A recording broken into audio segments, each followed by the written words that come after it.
Hello aspirants. प्लानी का form निकल चुका है बीएससी और बीटेक का, जैसे कि आपको मालूम है। और अभी तक आपके मन में डाउट हो रहा है कि मैं 20 से 25 लाख कैसे मैनेज करूंगा, क्या मुझे लोन मिल पाएगा नहीं मिल पाएगा, और क्या ये 20 से 25 लाख इन्वेस्टमेंट वर्थ है आगे का करियर के लिए।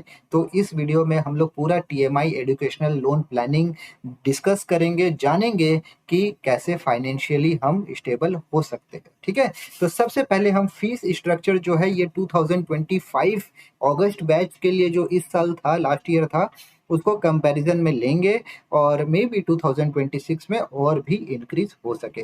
तो सबसे पहले मैं आपसे पर्सनली बोलना चाहूँगा कि अगर तोलानी में एडमिशन लेना चाहते हैं और अगर आप लोन लेने का सोच रहे हैं, तो फॉर्म भरने से पहले सबसे पहले आप अपने नियरेस्ट बैंक में जाए।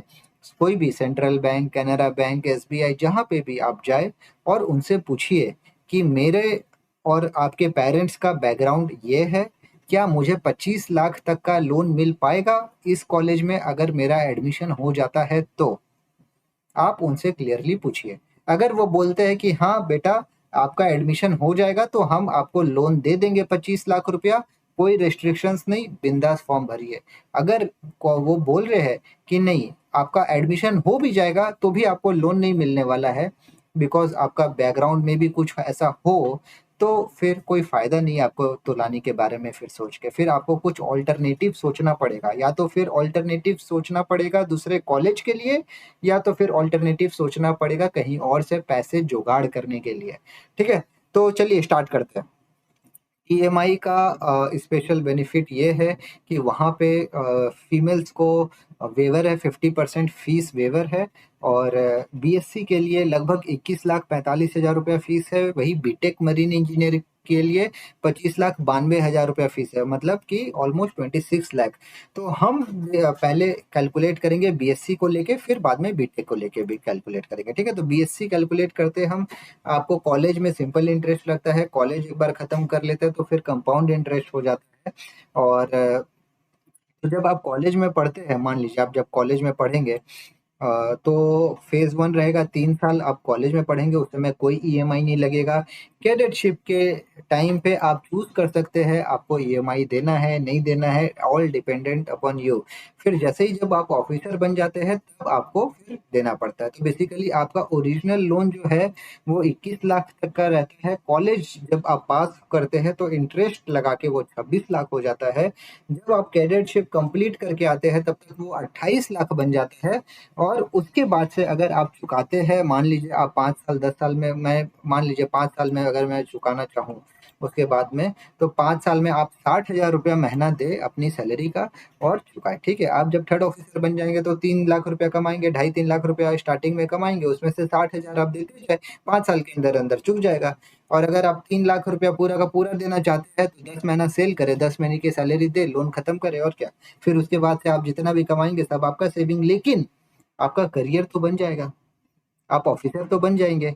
अगर आप ये सोचेंगे कि नहीं मैं इतना खर्चा नहीं करूंगा, बहुत ज्यादा फीस है, तो फिर कौन दे रहा है आपको पैसा, फिर आपका तो बिल्कुल भी करियर नहीं बनेगा।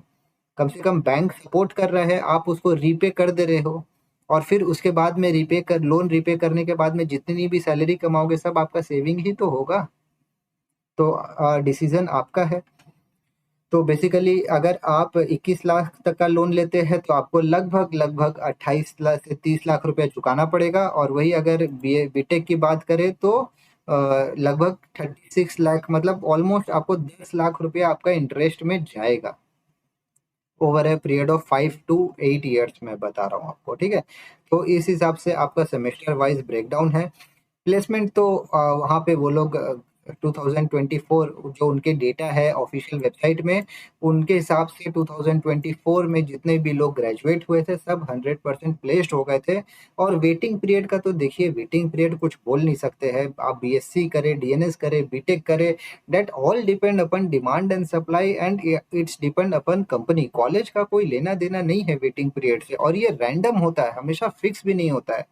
कम से कम आपको जॉब तो मिल रहा है 2 महीना बाद ही सही, कम से कम जॉब तो मिल रहा है over a period of time. अगर आप लॉन्ग करियर ग्रोथ देखेंगे तो फिर 2-3 महीना 6 महीना का वेटिंग पीरियड कुछ नहीं है। सबको सब कुछ जल्दी चाहिए, लेकिन ये नहीं देखना है कि क्वालिटी क्या मिल रहा है। तो बैंक जो है axis bank, HDFC bank, corporation bank, SBI, ये सब टीएमआई प्रोग्राम्स अप्रूव्ड करते हैं। आप इन बैंक में जो है और अपने लोन की बात करें, ठीक है? तो आप डॉक्यूमेंट्स लेके जाए इन बैंक में, आप प्री अप्रूवल ले ले पहले, इंटरेस्ट रेट के बारे में कर ले और एक ईएमआई अपना कर ले। ठीक है, अगर आप यहाँ पे कैलकुलेशन चाहते हैं तो ये वाला मेरी वेबसाइट में अवेलेबल है। आप वेबसाइट में जा सकते हैं और तोलानी की वेबसाइट में जा सकते हैं। अगर आपको उनकी फीस स्ट्रक्चर देखनी है, कंप्लीट इन्फॉर्मेशन, उनका एकेडमिक बैकग्राउंड के बारे में जानना है, तो आप उनकी वेबसाइट में भी जाके देख सकते हैं, ठीक है? तो आई होप आपको थोड़ा-सा आइडिया हुआ होगा कि हम कैसे तोलानी और हाई फीस वाले कॉलेजेस के लिए प्लानिंग करें अपना आगे का स्टडी के लिए, ठीक है? फाइनेंशियली बहुत इम्पोर्टेंट है। ऐसा नहीं होना चाहिए कि आप इतना मेहनत करके पढ़ाई कर ले, तोलानी का एग्ज़ाम्स क्लियर कर ले और एडमिशन लेने का समय आया तो कहीं से पैसा जुगाड़ नहीं हो पा रहा है। मैं नहीं चाहता कि ऐसा सिचुएशन आए आपके साथ में। इसलिए आई वुड सजेस्ट कि आप पहले से एक फाइनेंशियली प्लानिंग करें और फिर आगे बढ़े फॉर्म भरने के लिए। Thank you.